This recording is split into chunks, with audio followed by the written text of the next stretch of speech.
Welcome you all for the fourth webinar organized by IEEE Power and Energy Society Sri Lanka chapter on early production results Sri Lanka's first floating PV plant as a part of the IEEE PES Day 2020. Today our guest speaker, Mr. Torgeir Ulset, who is the Business Development Manager of REC Solar, Norway, will conduct this webinar. He's a chemical engineer from Norwegian Institute of Technology, and Mr. Torgeir has been involved in product development and worldwide sales of solar-grade silicon, mono and microcrystalline wafers in Elkem Solar and REC Solar since 1997. Following the integration of Elkem Solar and REC into one company in 2014, he held the position of sales manager in Asia Pacific for REC Solar from late 2015 and until October of 2017. I hope this session will be an interesting session for us all. And small heads up on the Q&A session, we have shared a link with you in the email to post your questions, and same time the link will be posted in the chat also, so you can use that link to post your whatever the questions to the Q&A session after the webinar. Over to you, sir. Okay, thank you for the introduction. Just a little spoiler first. Instead of going straight to the results, I'd like to start with giving you some introduction to the floating PV technology and market as a background, and starting with the picture here of the test site at the Torgeir Reservoir in Singapore. This is my first introduction to floating PV when our team in Singapore built one of the units. At that time it was 10 units with about 100 kilowatt each, and this unit here is made by REC. And we came into the project quite late, and the project manager from Ceres, Thomas Reidel, he said, if you want to take part, you have to bring something new in terms of floating structure. We cannot have another Silde Terre, because all these 3 units in the back here, they're all supplied by the same floating supplier. So we set out to search what was available in the world in 2016, and the conclusion was that there was a lot of Silde Terre copies, and then there was a lot of other not so good systems. So that's initiated the search for a better system, and which has led up to where we are today. But we'll come back to that. So go a little bit into the floating market, the floating PV technology. Some results from other sites outside Sri Lanka. It's actually the REC test bed and another installation there. And then I talk a little bit about the current solar floating solution that was introduced in Sri Lanka.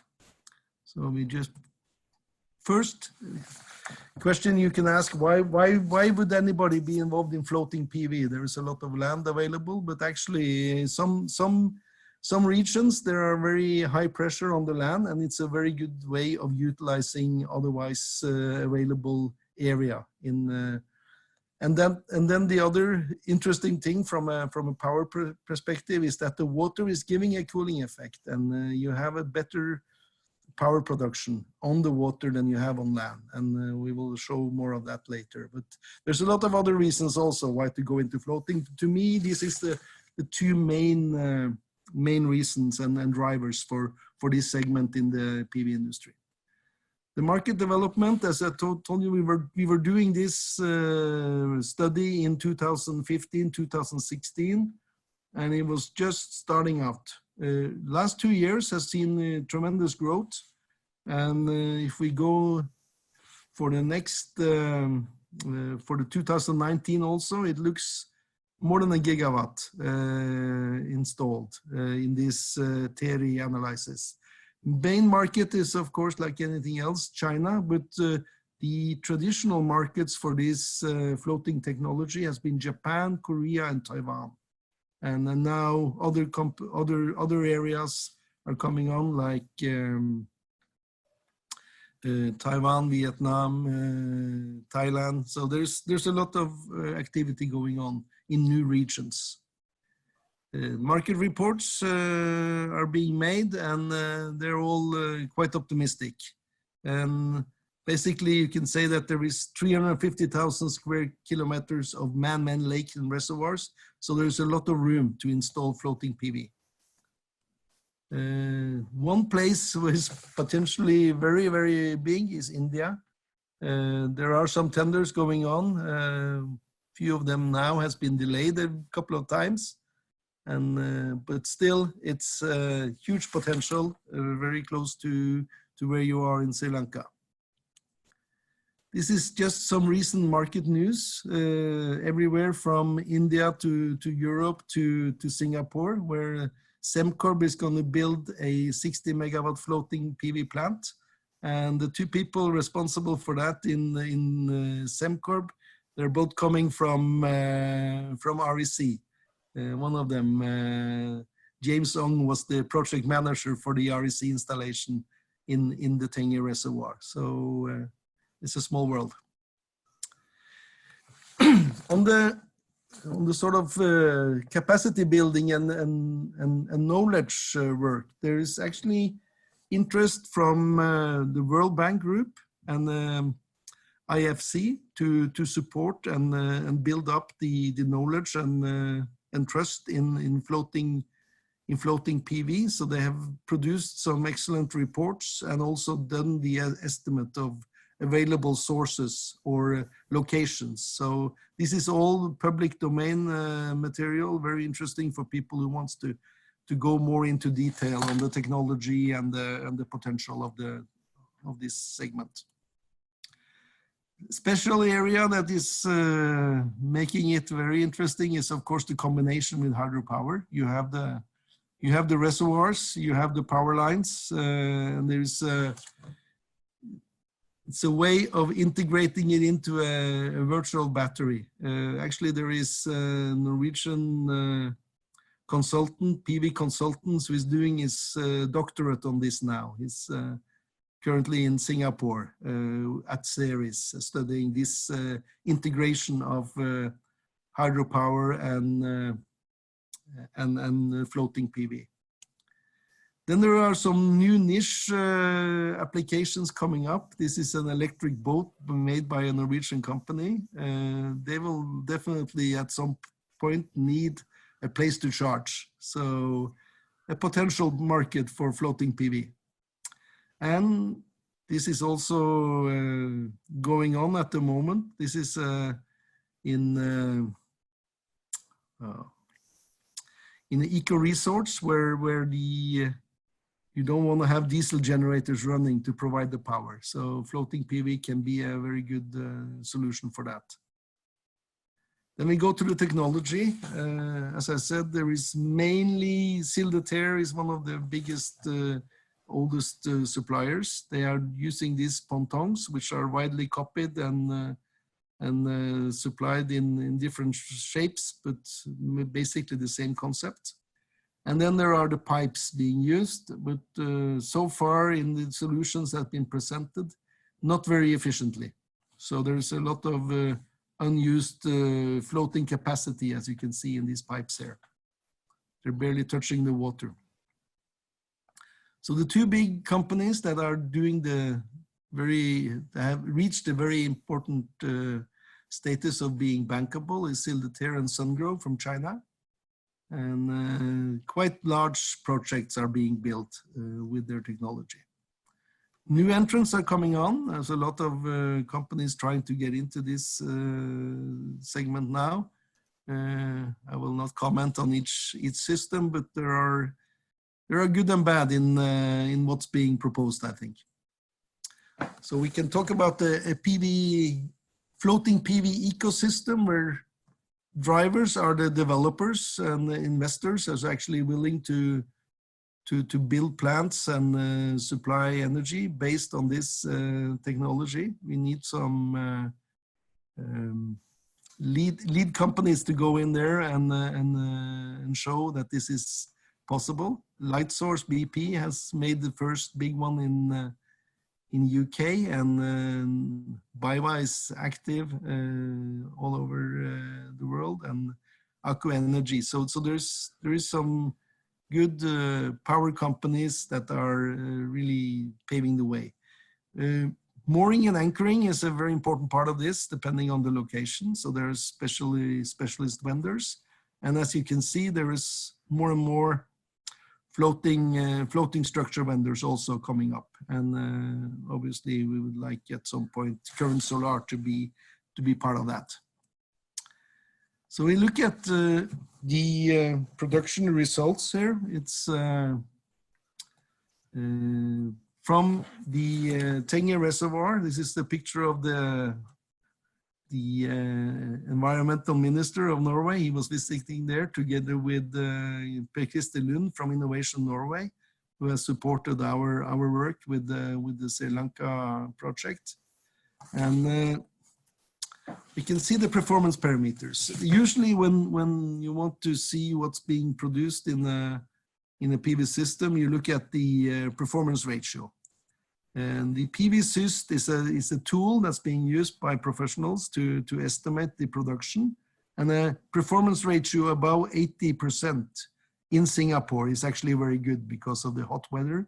And actually also there's a lot of rain and clouds every afternoon in Singapore. So there is an estimate of 81% performance ratio, while the actual in the floating system you see here has been close to 86. And if you can see on the month, it goes from 84 to 86, varies, and consistently higher than the estimate for those months. And what has been used in the test bed in Singapore is the REC Peak Energy series. This is no longer being produced. It's out of their lifetime is over. The REC Twin Peak is now this is a multicrystalline at that time. Now the Twin Peak is mainly mono and 300 to 330 watt peak for the modules. The REC does not currently have a bifacial module in the lineup, but this is R&D modules that was made and installed on the system to see if there was an additional effect from the reflection of the light on the water. And I think we can say right away that at least in this system configuration with the quite dense pontoons in the back, there was no additional effect from the bifacial modules installed on the water. I think this is an area that still needs to be explored a bit more. The conclusion from the results on this test is that it has no value. I would like to work a little bit more on that to see if it's actually this way. So the interesting thing with this location, this is from Google Earth, and you see here is the test site with all the different systems. And then the Torgeir Brewery is located quite close, maybe half a kilometer or something. And then REC also had the installation on the roof of the Torgeir Brewery, 2.5 megawatts. So we could compare, we had the data from the test site and the data from the roof, and we could compare the performance ratio, or the, actually this is the kilowatt hour per kilowatt peak, from the PV system compared to the rooftop system. And you can see for every day in this period, there is quite a significant better production from the floating system than from the rooftop system. And the reason is mainly the temperature difference. When we log the temperature at the same time from these two plants, which are located very close to each other, so the solar insulation should be the same. We can clearly see that on the roof, it can get up to 70 degrees on the panels, while the water keeps the panels on the floating system at maximum 50, but in the 40s in the same period that the rooftop system is going to 70. There's something called the temperature degradation on silicon. It's about 0.4 or 0.35% per degree. So a 20-degree difference in temperature has a big effect on the output of power from that module. Okay, then we jump into the current solar development. We have designed a system based on the experiments from the testbed. So we wanted to have something that is plug and play, easy to install, easy to get access to everywhere. We make use of systems that are proven both on rooftop and in marine application. And we want to have a system where there is minimum material use and also fully recyclable material. So this is what we come up with, and we get a little bit closer look at that later. But we started out with a very basic pilot plant in Singapore. This has been in operation now since 2017. Survived a few heavy storms, and as you can see here, there is a huge marine activity on the pipes. But the modules are doing fantastically well. They are not designed and not guaranteed for installation on saltwater, but so far on the modules, there have been no problem. This is the Twin Peak modules 285 from REC. And there's actually here on the other side, there is a competing Norwegian system. This is the Ocean Sun, who has also on the same fish farm installed a small test unit. So we went from that sort of basic design, we went to a producer of composite material, and they have actually made the beams in glass fiber, reinforced glass fiber. This is very sturdy and very well adapted to being used in the water environment. As you saw, the small boat from Norway is also made in the same material, and then in this location there are long tradition of working in this material, so that was a natural choice to start with. The floating pipes are the high density polyethylene. They're available everywhere, as we found out also in Sri Lanka when we did the installation.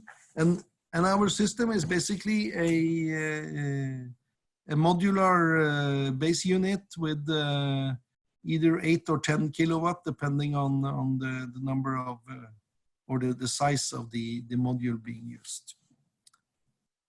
This has been designed actually to comply with the installation manual of REC Solar. I don't know of any other module manufacturer who has a certain section of their installation modules or installation manual describing how to use it on a floating device. So this is complying very well with that, and this is from the test mounting before shipping the system to Sri Lanka. One of the main things that a lot of people don't think about before if they are coming into this with a different perspective than being a module supplier. Like most of the people working in this field now are coming from they're producer of plastic structures. So their basis for doing floating solar is they want to sell plastic. It's very different from somebody who wants to sell a solar module and design a floating system based on that. And one of the things we are make sure is that we are hitting the right spot for the installation, where you have the maximum load. And this can be quite important in what the system can withstand when it comes to high weather, high wind and severe weather waves. So what is the unique in our system? It's simple, easy, few components, can be used everywhere, and actually being installed without having a lot of equipment and facilities, which we will show that later also in the other presentation. And the high density polyethylene pipes is available everywhere. We found that, of course, the pipes we had shipped to Sri Lanka, they arrived too late. So in 3 days, we had to order new pipes and have them made in especially for this project, and that we were able to do in Sri Lanka. So that's a very good part of it. So this is where we're going to go into detail. In total, there are 6 of these base units with 24 modules that are installed there. And this we will go into in the next presentation. So if I can open this one now. Okay, so this is from the picture from the opening day, actually done by the ambassador of Norway to Sri Lanka. Big honor for us, of course, and we're very thankful for the assistance from both from the embassy and this is part of a collaboration project between the university in Western Norway and the University of Jaffna. So that's how we got into this location and got to know the university. The project actually started 2 years ago when we were part of a Norwegian energy delegation visiting Sri Lanka. Some pictures from the installation day, and it's actually the day because we had set off 4 days for this installation. But we spent 3 of them working with the customs to get the material out of customs so we could reach the site. And the opening was on a Friday, and this is a Thursday morning, 9 o'clock, when we are starting the installation. And you see the blue pipes being used. They were made in Sri Lanka on short notice because the pipes that we had shipped into the country to be used, they were still at sea at that time. As you can see from the picture below, the installation actually went quite long into the night to be ready for the opening the day after. But it's you see there is no special equipment or rigs.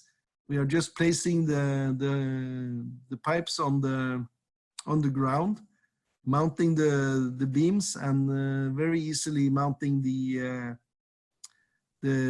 solar panels. The team that was doing this from High Energy Service, which is a REC installer or distributor in Sri Lanka, they've never seen the system before. This was the first time. And in 1 day they did the installation, and it's been working very well since that. Now we can see a little bit more the next morning the final installation. This is from a web camera that we have installed that they are monitoring the system. Monitoring, yes, this project has been made possible by contribution from some sponsors. Some is in Innovation Norway, we mentioned already, but also the company Equinor, Norwegian energy giant. They are interested in learning more of the potential in floating solar. So they are giving us the opportunity to install and instrument this system in the same way as the test bed in Sri Lanka, in Singapore. So we are measuring the temperature on the module, measuring the temperature in the water. There is a data logger. The solar insolation is being recorded, humidity and temperature. All this is now stored in the data logger, but because of the, and to connect that to the web interface, we need to download an additional program into the logger. And due to the lockdown during the Corona incident, we have not been able to do that. So we are lacking the the data on all these environmental issues still. We will come back to that later, but so far we have to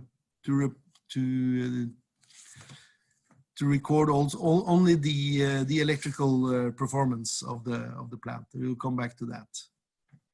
So the cables are being strung from the water in an isolated pipe into shore, where we have the inverter. There's earth pitting. You can do the earthing also to the water, but this is a convenient way of doing it here. We have a land-based reference plant, so we can compare the performance of the floating system compared to the land-based. And a lighting arrestor. This is, we have experienced in REC that one of our facilities have been struck by lightning, and it's not a good sight to see. It wipes out the inverters and destroys modules also. So it's something to take precaution for. This is the inverter room. There is a 50 kilowatt SMA inverter. Interesting thing with this is it has 6 maximum power point trackers, and we need 5 of those. The solar panels are installed in the east-west direction, and there are 2 different types of panels. We have the twin peak multicrystalline 295, and we have the N-type mono 315 watt peak module there. And we want to separate and collect the data for all the module type and the orientation separately. And of course, we're using one of the MPPs also for the land-based reference. So this is the overall dashboard that the SMA Sunny portal gives you. So we can see that it's functioning well at that particular time, 11:30 on the 11th of February. It was giving 35 kilowatt and producing well from all indications, but it doesn't give us really much more information than that. So that's why we have, it's just same thing we can see from this level. After the first week, we could see that it's basically showing about 6% better yield than the estimate from PV-Syst from that period. So that's the early feedback on how is this working, what is the effect. We are confirming the effect that we saw from the system in Singapore, but we want to go a little bit further on that. So this is looking at the total output, and you see how we combine it. The PV-Syst estimates 5.808 kilowatt hour per kilowatt per day in this period, and we had 5.54. So now we come to how we split it up and what we can do with the additional measurements that are possible to get from the inverter. So we are on this side, on the left side here, we are looking at the east and west facing 315 N-peak module. And as expected in the morning, the east facing is producing better than the one facing west, and that's changing in the afternoon. Same is the effect for the 295 twin peak. But the difference we can see is that on average, the higher watt peak module is giving about 1 kilowatt more. You see the twin peak is peaking at around 9 kilowatt, while the N peak is going up to 10 kilowatt. And if we look at comparing the 2 west-facing module types and the east-facing, if you can see there is, in the low light periods, there is not much big difference in the performance between the two modules. But when the solar power is higher in the middle of the day, then you really see the difference, and you get the benefit from the higher watt classes of the N-type compared to the twin peak. And that's a similar story for both east and west. So this is the PV estimates. We are using the array data because the data that we are collecting, we are collecting it before the conversion to AC. It's on the DC side. So you see, you lose something from the array to the grid due to the efficiency of the inverter. So we can, if we look at all the module types together in one chart, you can really see that in the morning, the difference between and that's the interesting thing. Even the orientation doesn't make much difference in the power output in the early morning. As the power gets more, or as the power of the sun, then of course the east facing modules are performing better. But it's also interesting to note that the N-type west oriented module are actually producing at the same level as the east facing 295. So this is something to look into a little bit more. And in the evening, it's actually a bigger difference than the west-facing modules are clearly better than the east-facing, and they are on the same level for a long period, even though there are big differences when the radiation from the sun is higher. This is the reference plan on ground. It is made by the 315 watt peak modules. Unfortunately, we didn't think it well enough through, so they are, as a reference, it should have been also installed east-west, but it was actually done in a south orientation. So when you use the simulation tool, there is about the 10% difference between expected performance from a south-facing module compared to a east or west-facing module. So this is a little bit artificial high compared to as a reference for these modules.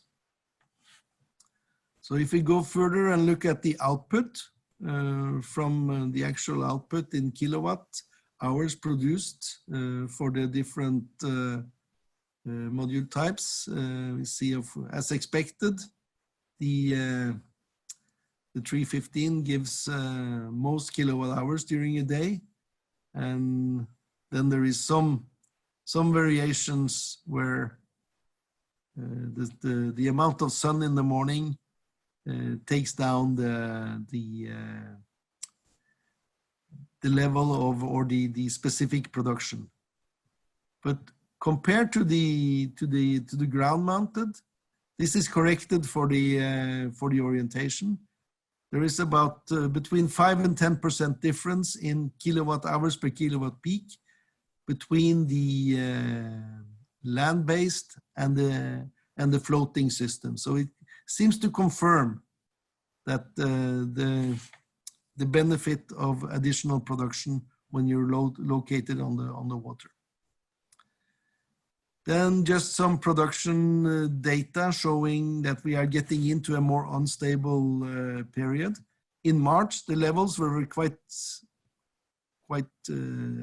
stable, not too much variation from day to day. In April, it has gone up and down a lot, and that continues into May from what I can see from the data. We also looked at the specifics, and as you can see, it's very weather dependent, and we're getting into a period with more clouds. That's my impression from this data's coming into us. It will be very interesting to correlate that with the temperature on the modules when we get, and in the water, when we get that that data, hopefully very soon, when you're able to go back to the university. So in the end, just want to thank a lot of people who has been involved in making this happen.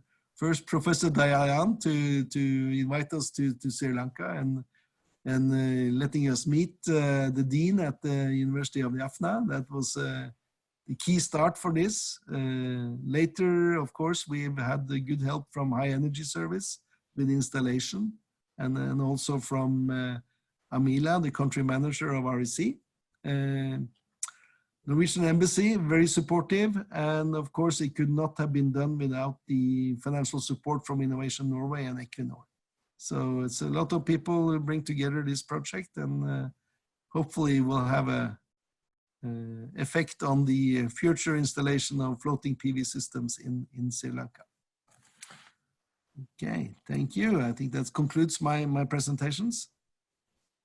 Thank you very much. And we'll be having the Q&A session. So okay. There are questions coming up. And the first one, what are the special concerns in operation and maintenance practices, challenges and safety practices? Yeah, you have to make sure all your cables and the modules and the junction box are staying out of the water. That's an important issue. What some of the issues is that has been, of course, you have to adapt to location and be. This is a very calm location. We are not expecting very high winds, so mooring and anchoring has not been a big issue here. But we know from Japan and Taiwan, where there are typhoons coming in, that this is a critical element to take care of. In Singapore, also one of the challenges has been the seabirds. They like to use the floating systems as resting places, and they're actually giving quite a lot of effluent that has to be cleaned away. That can be a challenge, obviously, in some places. But apart from that, it seemed to be working quite as a normal roof-based PV system. Sure, thank you. And there's one more. That's a lot of the next one. What is the impact on underwater environment due to the floating solar? Like any specific studies done on these aspects, and are they considered in environmental impact assessment? So also there's a possibility of formation algae under the structure. What the practices taken to mitigate these issues? I'm combining two questions.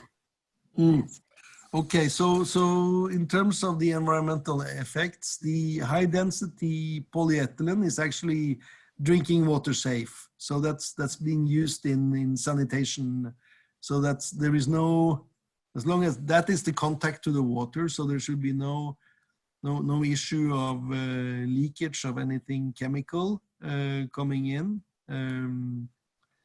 The restriction of sunlight into the area below is obviously something that will have an effect on algae growth. I think it will actually suppress it rather than increase it.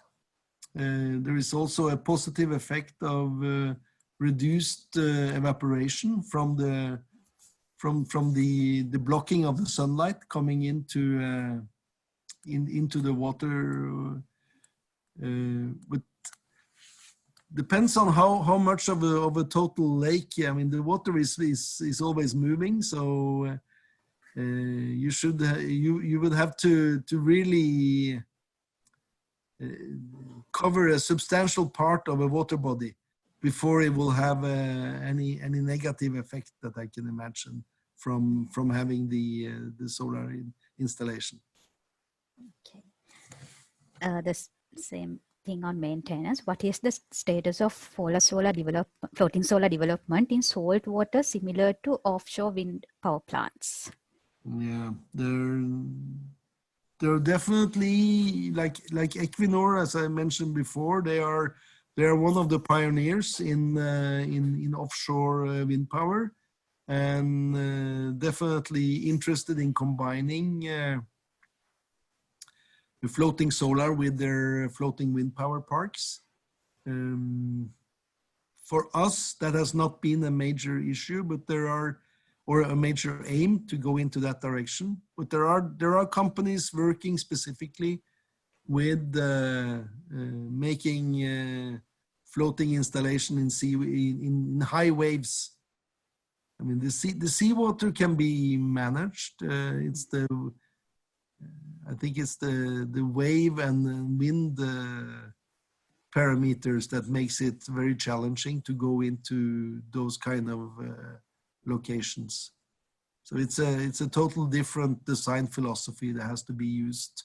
We are designing for low cost, easy installations. If you want to go into a area with several meters of waves, that's not where you have to focus.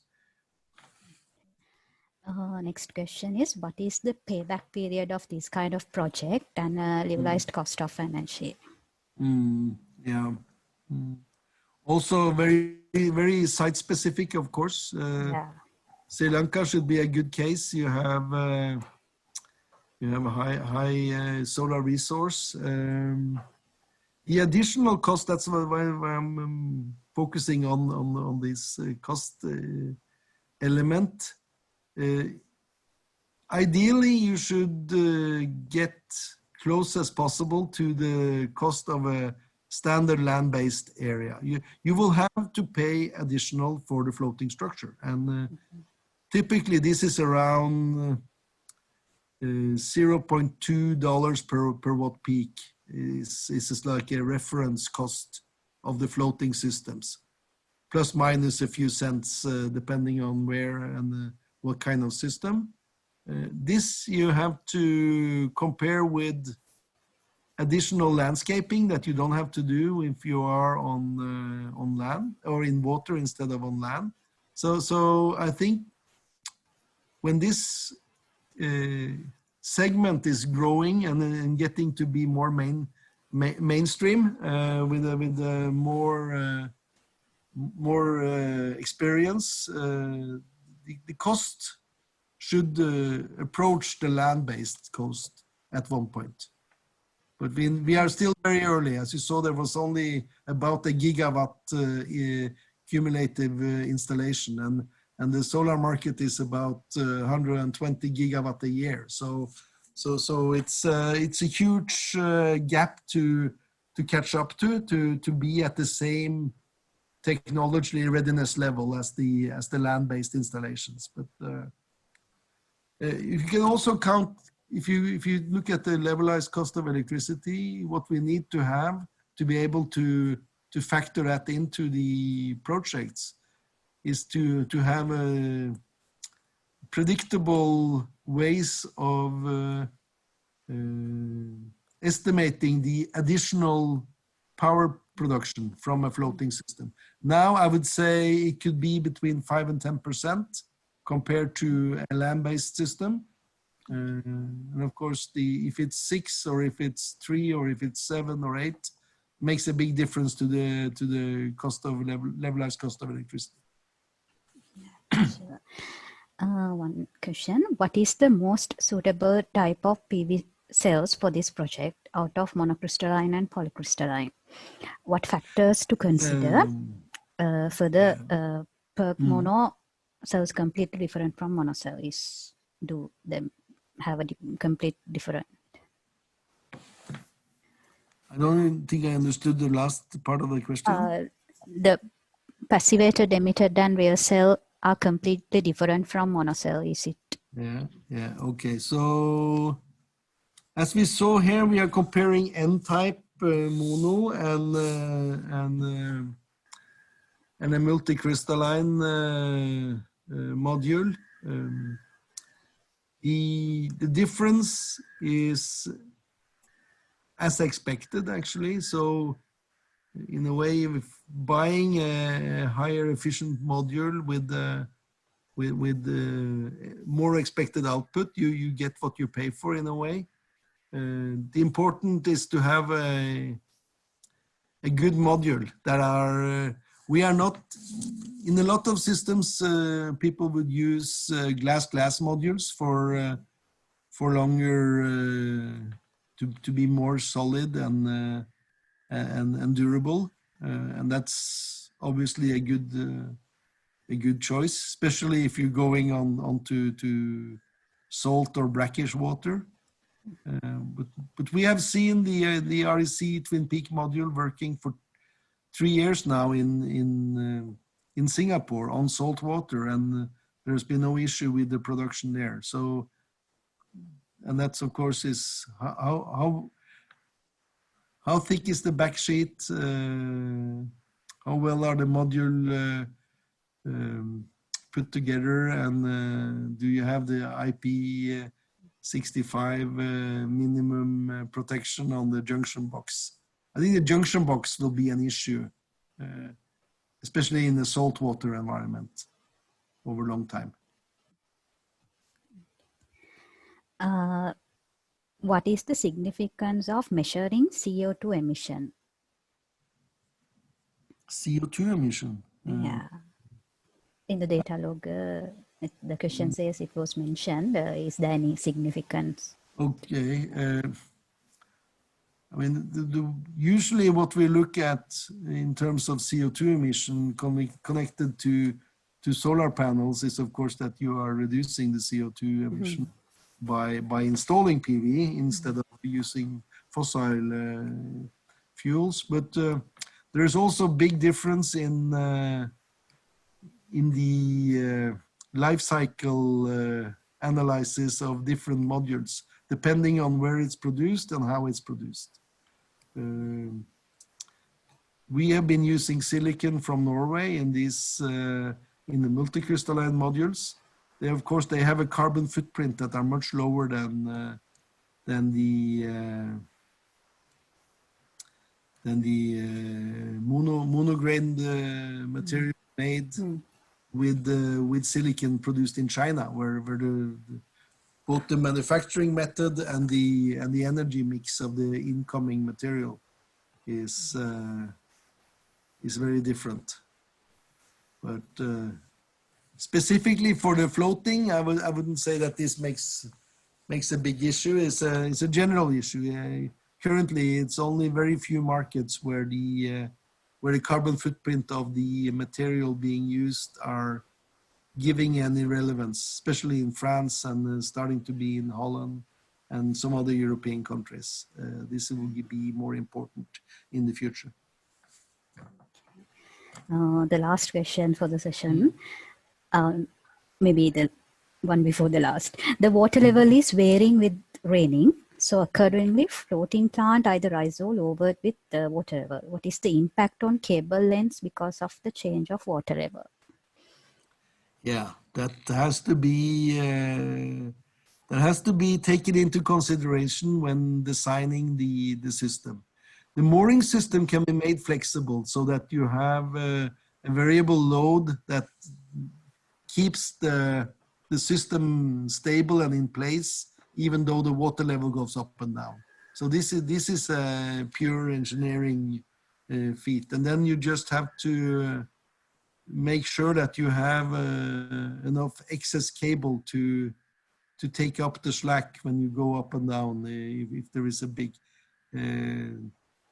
in a pond like this, one of the issues will be if it goes dry.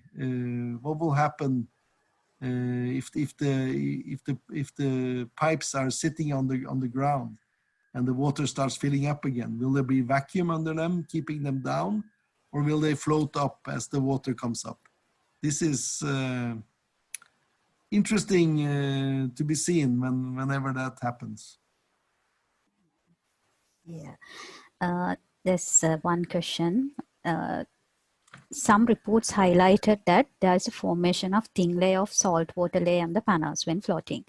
Is it affected in production and how often it is needed to be cleaned? What was the question? Is it there is a thin salt layer will be formed in the solar panels that some reports highlighted. So will it affect the production of solar power and how often it needed to be cleaned? Yeah, I cannot give a good answer on that. If it for a commercial plant of some size, I would say it would be interesting to install some sort of monitoring of the soiling to see if there is. Then you will be able to set up the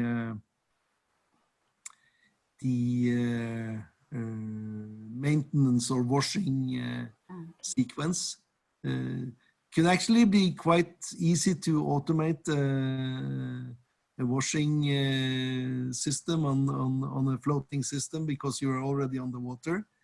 If it's salt that's built up, that's sodium is not good from the PID, so you need to make sure that you are installing PID-free modules.